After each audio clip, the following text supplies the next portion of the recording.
हमको धमकियां दी जा रही है। ए देवेंद्र फडणवीस, याद रखो तुम मेरी। हेलो गाइस, आज की वीडियो में देखने वाले हैं असदुद्दीन ओवैसी और देवेंद्र फडणवीस दोनों में बहुत तगड़ी बहस हुई। चलिए देखते हैं इस वीडियो में। असदुद्दीन ओवैसी ने देवेंद्र फडणवीस को धो डाला। चलिए देखते हैं video. Original video link description में। चलिए अब वीडियो शुरू करते हैं। आजकल तो ये ओवैसी भी यहाँ आने लगा है। मेरे हैदराबादी भाई, उधर ही रहना, इधर को मत आना। फडणवीस, अब तुमको खुजली होगी अब जब मैं बोलूंगा यहाँ से। अब यहाँ पर आकर हमको धमकियां दी जा रही है। ए देवेंद्र फडणवीस, वीडियो को पूरा जरूर देखें, वीडियो आगे शेयर भी तुम करें। मेरी जबान का मुकाबला नहीं कर सकते ना। अगर तुम मोदी अमित शाह भी बैठ गए तो मेरी जबान का मुकाबला नहीं कर सकते। यहाँ पर आकर औरंगजेब का महिमा मंडन हो रहा है। फडणवीस, तुम्हारे पूर्वज नहीं थे, ओवैसी के पूर्वज थे जो अंग्रेजों से जिहाद कर रहे थे। सुन ले ओवैसी, कुत्ता भी ना पेशाब करेगा औरंगजेब की पहचान पर। अब तो तिरंगा लहराएंगे पूरे पाकिस्तान पर। और फडणवीस, मैं तुमको चैलेंज कर रहा हूं, तुम महाराष्ट्र में किधर भी हो, तुम्हारी जबान पर दूल्हे भाई का नाम तो आ गया ना। आजकल तो ये ओवैसी भी यहाँ आने लगा है। मेरे हैदराबादी भाई, उधर ही रहना, इधर को मत आना। इधर को तुम्हारा कोई कामा नहीं है।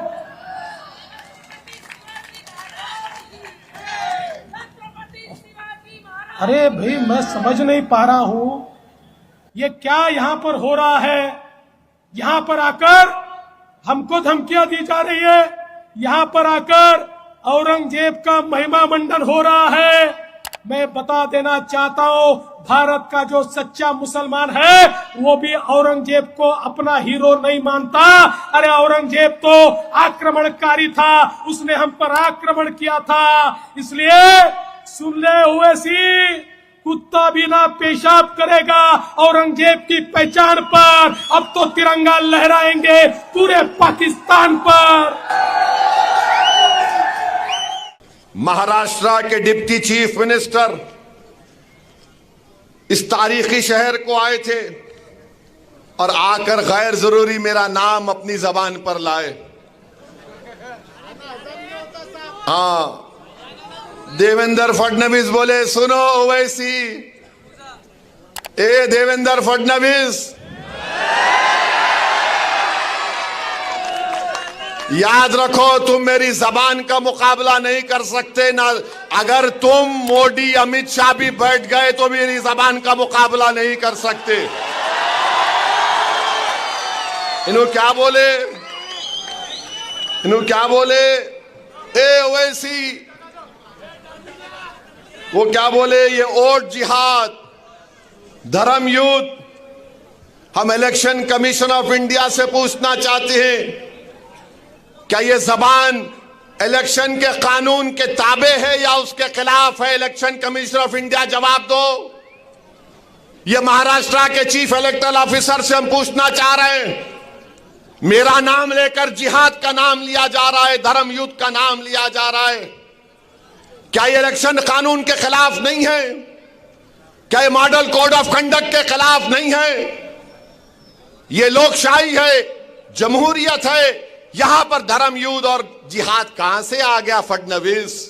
खैर, तुमने बोला, अब तुमको खुजली होगी अब जब मैं बोलूंगा यहां से। अब सुनो देवेंद्र फडणवीस, तुमने कई एमएलएस को खरीद लिया, चोरी कर ली, तो तुमको क्या बोला जाए? डाकू बोला जाए या चोर बोला जाए? तुमने महाराष्ट्र से एक ड्रग पार्क का प्रोजेक्ट आ रहा था 3000 करोड़ का, टाटा एयरबस का प्रोजेक्ट 22,000 करोड़ का महाराष्ट्र को आ रहा था। वेदांता फॉक्सकॉन का 1,55,000 करोड़ का प्रोजेक्ट आ रहा था, मेडिकल की इक्विपमेंट बनाने का प्रोजेक्ट आ रहा था 4,024 करोड़ का। अरे देवेंद्र फडणवीस, तेरे को इतनी हिम्मत नहीं हुई, तू रोक दिया उसको, गुजरात कहे को जाने दिया रे? हाँ, 1,80,000 करोड़ का प्रोजेक्ट महाराष्ट्र को नहीं आया, गुजरात को चले गया। क्यों? तुम तुम्हारे पप्पा जी से डर गए थे मोदी के। ये फिर आप देखो, और हम बताना चाह रहे हैं, फडणवीस ये समझते हैं क्योंकि वो फडणवीस हैं तो असदुद्दीन ओवैसी को दबा सकेंगे, क्योंकि वो फडणवीस हैं तो ये चाहते हैं कि लोग उनके पैरों के पास बैठ जाएं। वो फडणवीस हैं तो ये समझते हैं कि वो मुझे जिहाद या धर्म युद्ध के नाम से पुकारेंगे। वो फडणवीस हैं तो समझते हैं कि मैं असदुद्दीन ओवैसी को नीचे गिराऊंगा। अरे देवेंद्र फडणवीस, तुम जिस चीज को लाना चाहते ना औरंगाबाद में, वो चीज कभी नहीं आएगी इंशाअल्लाह ताला। मैं लिख के रख रहा हूं, वो इसलिए नहीं आएगी फडणवीस क्योंकि बाबा साहेब अंबेडकर ने जो संविधान बनाया उसमें फडणवीस भी बराबर है, ओवैसी भी बराबर है, कोई ऊपर कोई नीचे नहीं है। और फडणवीस, मैं तुमको चैलेंज कर रहा हूं, तुम महाराष्ट्र में किधर भी हो, तुम्हारी जबान पर दूल्हे भाई का नाम तो आ गया ना। अब तुमसे मैं कह रहा हूं फडणवीस, तुम्हारी जबान से जरांगे पाटिल का नाम निकलेगा, जरांगे पाटिल का नाम निकलेगा फडणवीस। तुम्हारी जबान लड़खड़ा जाएगी जरांगे पाटिल का नाम लेने से। बोलो, हिम्मत है तो बोलो फडणवीस, जरांगे पाटिल बोलो। तुम नहीं बोलेंगे? बोलेंगे नहीं नहीं, ओवैसी बोल सकता हूं, दूल्हे भाई है, मेरे भाईजान है, बोलूंगा। अब भाईजान किसको बोलते मालूम, लाइटर वेन में, मगर जरांगे पाटिल का नाम नहीं लेंगे फडणवीस। तुम फडणवीस बोलो, जरांगे पाटिल नहीं बोल सकेंगे। डर नहीं लगता, कच्ची हो जा रही पूरों की। और देवेंद्र फडणवीस, तुम बार बार जिहाद जिहाद बोलते। सुनो फडणवीस, तुम्हारा हीरो जेल में बैठकर अंग्रेजों को लव लेटर लिख रहा था। हमारे उलमाए किराम माल्टा की जेल में और जेल के मैदान में मौलाना हुसैन अहमद मदनी, मौलाना महमूद उल हसन अंग्रेजों के सामने झुके नहीं, सीना तान कर खड़े हो गए। सुनो फडणवीस, अल्लामा फजल कैराबादी काला पानी की जेल में थे। अल्लामा फजल कैराबादी ने अंग्रेजों से कोई सौदा नहीं किया। सुनो फडणवीस, 1820 के बाद इस मुल्क की आजादी की लड़ाई में सबसे पहला फतवा किसने दिया? हमारे मदरसों के जिम्मेदारों ने दिया, जिहाद का फतवा दिया। फडणवीस, जब तुम्हारे बुजुर्ग नहीं थे, अंग्रेजों से लड़ने का तरीका हमने देश को सिखाया, हमने बताया कैसे अंग्रेजों को भगाया जा सकता है। तारीख गवाह है कि दिल्ली की जामा मस्जिद से लेकर वो जो पंजाब का पाकिस्तान का बॉर्डर है मौजूदा, उन झाड़ों और पेड़ों पर हमारे उलमाए किराम की लाशें फकर से लटक रही थी। वो लटक तो रही थी मगर पुकार पुकार कर पैगाम दे रही थी तुम जैसे फडणवीस लोगों को कि देखो, इस देश से हमने मोहब्बत की और इस देश को आजाद कराने के लिए हमने अपना सब कुछ कुर्बान कर दिया। आज फडणवीस बोलते जिहाद। फडणवीस, तुमको जिहाद, फडणवीस क्या बोले? ओट जिहाद। अभी लैंड जिहाद हो गया, लव जिहाद हो गया, एग्जाम जिहाद हो गया। अब फडणवीस, आरएसएस, बीजेपी बोल रही ओट जिहाद।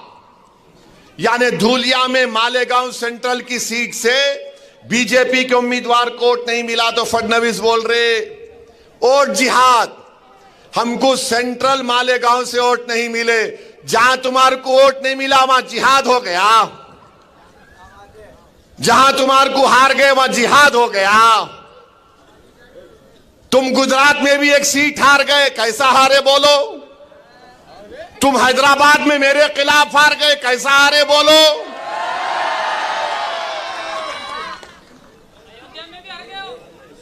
अयोध्या में भी हार गए। अम्मा अब नहीं बोलता, इससे आगे मैं बोलो फडणवीस कैसा हारे? मोदी की मेजॉरिटी कितनी कम हो गई? बहुत कम हो गई मोदी की, कुछ भी अच्छा नहीं बना रहे उन्होंने। अब बोलो, मगर मेरे भाई मालेगांव सेंट्रल की बात फडणवीस ने की। 1818 में अंग्रेजों और मराठाओं की जंग हुई थी, तीसरी जंग। मराठाओं की फौज में मुसलमान थे। कौन सी तारीख को? 1818। फडणवीस तुम तारीख में वीक हो, तुम्हारे को नहीं मालूम, तुम हिस्ट्री नहीं जानते। कुछ भी नहीं जानता, छोड़ो उन्हें। तो 1818 में अंग्रेजों के खिलाफ मराठाओं ने जंग की थी और उस जंग में मुसलमान थे। मुसलमान मालेगांव के किले पे खड़े हो गए और अंग्रेजों को से मुकाबला किया।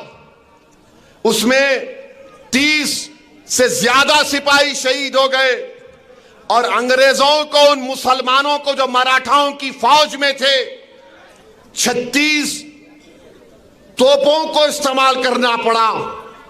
8000 गोले गिराए, 35,500 गन पाउडर इस्तेमाल करना पड़ा। फडणवीस ये वो मुसलमान जो मराठाओं की फौज में मालेगांव के किले में खड़े हो गए थे और अंग्रेजों को मुकाबला किया। फडणवीस तुम्हारे पूर्वज नहीं थे, ओवैसी के पूर्वज थे जो अंग्रेजों से जिहाद कर रहे थे। और फिर 1921 में मालेगांव में इनकलाबियों ने खिलाफत नॉन कॉपरेशन मूवमेंट के बाद मालेगांव के किले पे चढ़ गए। अंग्रेजों का झंडा हमने निकाला, फडणवीस तुम्हारा हीरो नहीं निकाला। हमारे बुजुर्गों ने झंडा निकाला, मालेगांव शहर को कब्जा कर लिया और उसके बाद अंग्रेजों ने क्या किया? बोलो फडणवीस, मरने वालों में, शहीदों में तुम्हारा नाम था या ओवैसी के बाप दादा का नाम था? बोलो नाम क्या था? सुनो फडणवीस, शहीदों का नाम जिन्होंने 1921 में अंग्रेजों का झंडा निकालकर हिंदुस्तान के झंडे को लहराया। शहीदों में नाम सुलेमान शाह, इस्माइल अल्लाह रखा, शाहीन बिकारी, शाबान बिकारी, बुद्धू, फरीदास, अब्दुल गफ्फार, ये तमाम को फांसी पे लटका दिए फडणवीस। तुम्हारा हीरो अंग्रेजों को लव लेटर लिख रहा था, I love you, I love you. हम आई लव यू नहीं बोले अंग्रेजों को, हम बोले वी हेट यू, तुमको निकलना पड़ेगा भारत से। तुम आकर हमको जिहाद सिखाओगे फडणवीस? अरे तुम जिहाद का जे नहीं जानते, तुम हमको क्या पूछ रहे हो?